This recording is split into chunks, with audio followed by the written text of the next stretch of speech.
Inyuma yaho urumuri rw'amahoro rwakiriwe mu ntara ya Bujumbura ruvuye mu ntara ya Gitega ku munsi wa gatandatu igenekerezo rya 11 Gitugutu 2025 kuri uyu wa kabiri igenekerezo rya 14 Gitugutu watanguye kumurikira ibikorwa vy'iterambere mu makomine ya Isare na Ntahangwa.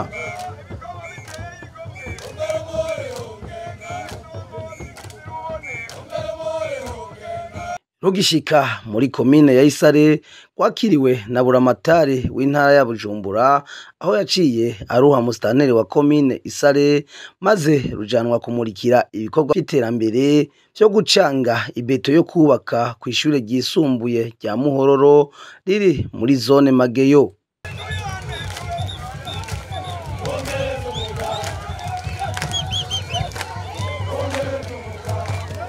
Ruvuye aho kwaciye gwerekeza muri komine Ntahangwa aho kwakiriwe na musitanteri wa komine ari kumwe n'izindi ndongozi ku rugabano rwa komine Isare na Ntahangwa.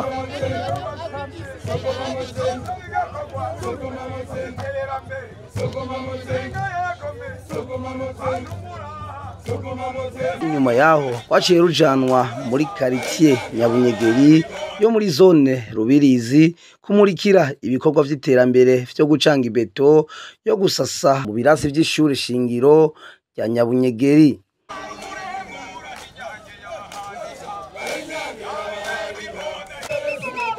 Aho gwaca mu gisagara hose kabaye akaryo ko kugwereka abene gihugu.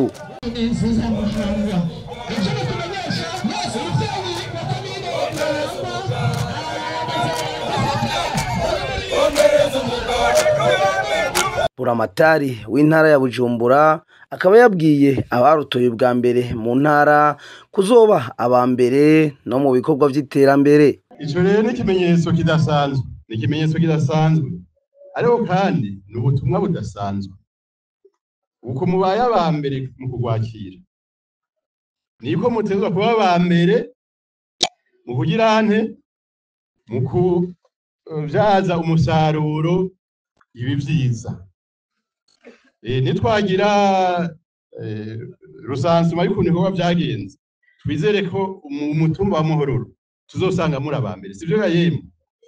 Muvyemere n'aba bashitsi batugendeye, ndazi ko gushika ku mutumba umukuru w'umutumba muri ngaha mwese muri urumuri ca mugenda mumurikire bajya murongoye kugira koko iyi komine yacu intara yacu izobe ya mbere muri ya nzira itujana ku gihugu gutembera.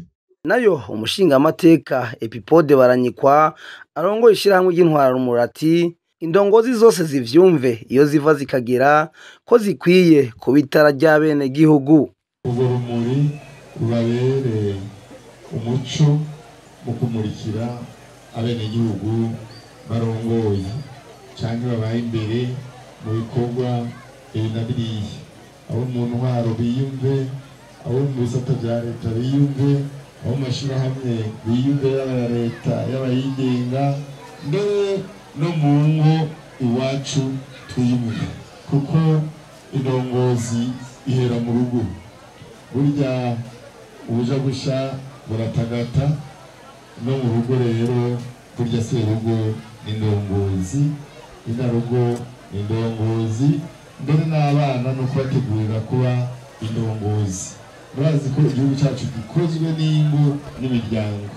Burya rero nitwagira indongozi nziza mu ngo tuzogira imitumba irongowe neza, tugire amazone n'ibikurikira byose birongowe neza, mbere naho tuzoja kurangurira imirimo tuyirangure neza cyane tuyirongore neza ku neza y'igihugu cyacu tukiganisha igihugu cifashe kandi kizoba giteye imbere mu myaka y'2060. Mwomenya ko urumuri rw'amahoro kuva rutanguye kuzunguruka amakomine yose agize igihugu rumaze guheza kuzunguruka mu ntara zitatu.